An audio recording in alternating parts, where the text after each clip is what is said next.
नमस्कार दोस्तों, आप देख रहे हैं हमारा खास कार्यक्रम न्यूज एनालिसिस, जहां हम आपको देश दुनिया की बड़ी और महत्वपूर्ण खबरों की गहराई से विश्लेषण करके आपको बताते हैं। आज की खबर हिंद महासागर से जुड़ी है, लेकिन इसका असर केवल एक समुद्री घटना तक सीमित नहीं है। यह घटना अमेरिका, ईरान, इजराइल और भारत की रणनीतिक स्थिति से जुड़ती हुई दिखाई दे रही है। पूरी जानकारी के लिए वीडियो के आखिरी तक बने रहिए। 4 मार्च को हिंद महासागर में एक बड़ी सैन्य घटना हुई, जब एक अमेरिकी पनडुब्बी ने ईरान के युद्धपोत IRIS डेना पर टारपीडो से हमला कर उसे डुबो दिया। इस हमले में 80 से अधिक नाविकों की मौत की खबर सामने आई है, जबकि करीब 100 नाविकों के लापता होने की आशंका जताई जा रही है। यह घटना इसलिए भी बेहद संवेदनशील मानी जा रही है क्योंकि जिस ईरानी युद्धपोत को डुबोया गया वह कुछ ही दिन पहले भारत आया था और भारतीय नौसेना के साथ आयोजित एक बड़े अंतर्राष्ट्रीय नौसैनिक अभ्यास में शामिल हुआ था।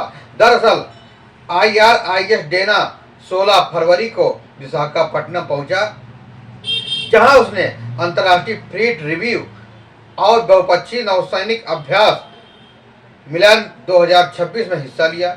इस अभ्यास में दुनिया के लगभग 74 देशों की नौसेनाओं ने भाग लिया था और भारत के पूर्वी नौसेना कमान ने इस ईरानी जहाज का स्वागत भी किया था। भारतीय नौसेना ने उस समय सोशल मीडिया पर पोस्ट करते हुए कहा था कि विशाखापट्टनम पहुंचने पर ईरानी नौसेना के युद्धपोत IRIS डेना का स्वागत किया गया, जो भारत और ईरान के बीच लंबे समय से चले आ रहे सांस्कृतिक और रणनीतिक संबंधों को दर्शाता है। लेकिन इस पूरे घटनाक्रम में एक दिलचस्प तथ्य यह भी सामने आया है कि इस नौसैनिक अभ्यास में अमेरिका शामिल नहीं हुआ था। अमेरिकी नौसैनिक का गाइडेड मिसाइल डिस्ट्रॉयर USS पिंकस्की इसमें हिस्सा लेने वाला था, लेकिन उसने आखिरी समय पर भारत आने का कार्यक्रम रद्द कर दिया। 25 फरवरी को यह अंतर्राष्ट्रीय नौसैनिक अभ्यास समाप्त हुआ और इससे कुछ ही दिनों बाद मध्य पूर्व की स्थिति तेजी से बदलने लगी।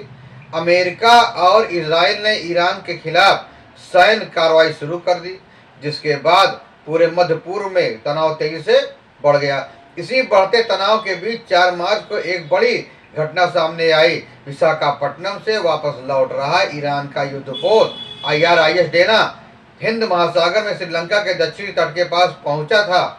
इसी दौरान एक अमेरिकी पनडुब्बी ने इस जहाज को निशाना बनाया और टारपीडो से हमला कर उसे समुद्र में डुबो दिया। इस घटना की पुष्टि खुद अमेरिका ने की।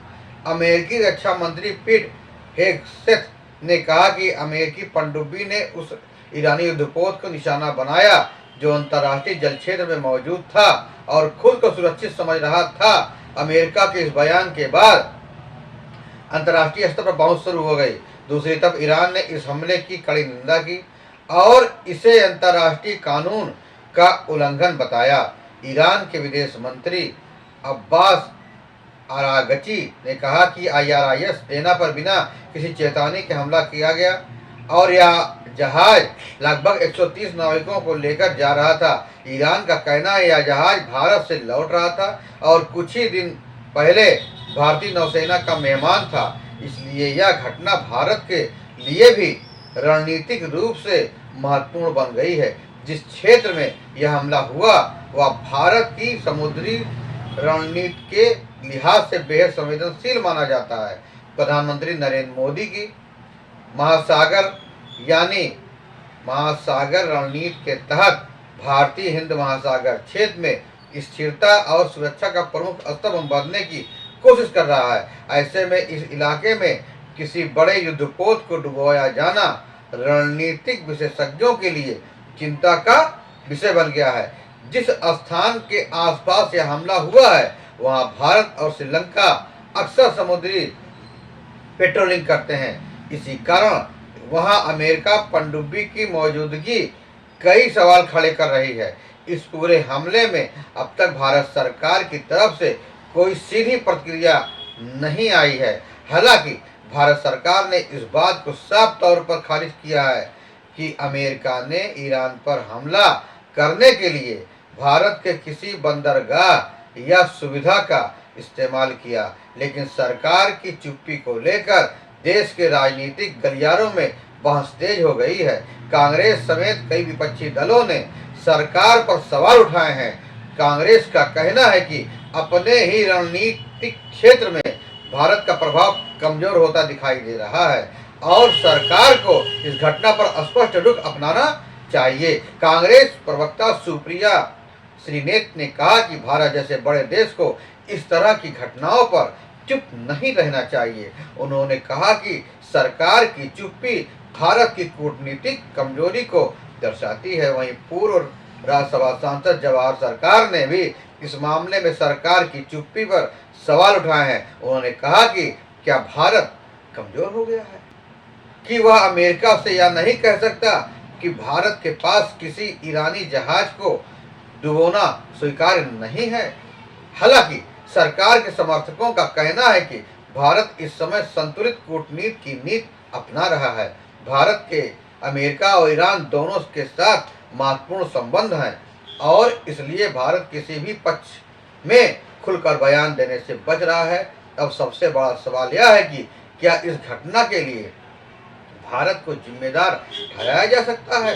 रक्षा विशेषज्ञों, सेवानिवृत्त सैन्य अधिकारियों का कहना है कि इसका जवाब साफ तौर पर नहीं है। विशेषज्ञों के अनुसार यह हमला अंतर्राष्ट्रीय जल क्षेत्र में हुआ है। यह क्षेत्र भारत के अधिकार क्षेत्र में नहीं आता है। इसके अलावा यह घटना श्रीलंका के विशेष आर्थिक क्षेत्र के पास हुई है, जिससे भारत के लिए खुद को इससे अलग रखना आसान हो जाता है। यह भी समझना जरूरी है कि समुद्र में हर देश का अधिकार सीमित होता है। भारत का विशेष आर्थिक क्षेत्र यानी EEZ इसके तट से केवल 200 नॉटिकल मील यानी लगभग 370 किलोमीटर तक ही फैला हुआ है। उपलब्ध जानकारी के अनुसार IRIS डेना इसी सीमा के बाहर डुबोया गया। रक्षा विशेषज्ञ संदीप उन्नीथन का कहना है कि इसमें भारत की कोई गलती नहीं है और किसी विदेशी जहाज को आने जाने के लिए भारत को जिम्मेदार नहीं ठहराया जा सकता है। उन्होंने यह भी कहा कि ईरानी जहाज ने भारत से किसी तरह की सैन्य सहायता या सुरक्षा की मांग नहीं की थी। अगर जहाज ने भारत से स्कॉट या सुरक्षा मांगी होती तो स्थिति अलग हो सकती थी। विशेषज्ञों के अनुसार जहाज के कप्तान को यह पता था कि ईरान युद्ध की स्थिति में है। ऐसे समय में वह भारत की किसी बंदरगाह पर कुछ समय के लिए रुक सकता था, लेकिन उसने सीधे अपने देश लौटने का फैसला किया और यही फैसला उसके लिए घातक साबित हुआ। इस पूरी घटना ने एक बार फिर यह दिखा दिया कि मध्य पूर्व का युद्ध अब केवल उस क्षेत्र तक सीमित नहीं रहा। यह संघर्ष धीरे धीरे हिंद महासागर के क्षेत्र तक फैलता दिखाई दे रहा है और अगर ऐसा होता है तो भारत के लिए यह एक बड़ी रणनीतिक चुनौती बन सकता है। हिंद महासागर भारत की आर्थिक और सुरक्षा रणनीति का बेहद महत्वपूर्ण हिस्सा है, क्योंकि दुनिया के अधिकांश तेल और व्यापारिक जहाज इसी समुद्री रास्ते से गुजरते हैं। ऐसे में यहाँ किसी भी सैन्य संघर्ष का असर वैश्विक व्यापार और ऊर्जा आपूर्ति पर पड़ सकता है। अब पूरी दुनिया की नज़र इस बात पर टिकी है कि आने वाले दिनों में भारत सरकार इस मामले में क्या रुख अख्तियार करती है और क्या वह इस घटना पर कोई औपचारिक बयान जारी करेगी। फिलहाल इतना जरूर कहा जा सकता है कि IRIS डेना का डूबना केवल एक सैन्य घटना नहीं है, बल्कि यह अंतर्राष्ट्रीय राजनीति, कूटनीति और समुद्री सुरक्षा से जुड़ा एक बड़ा संकेत भी है। अगर आपको हमारा यह न्यूज एनालिसिस पसंद आया हो तो वीडियो को लाइक करें, चैनल को सब्सक्राइब करें और कमेंट में अपनी राय जरूर लिखें, क्योंकि हमारी राय, आपकी राय हमारे लिए बहुत महत्वपूर्ण है। फिर मिलेंगे नई जानकारी के साथ, नई खबरों के साथ। तब तक के लिए जय हिंद, वंदे मातरम।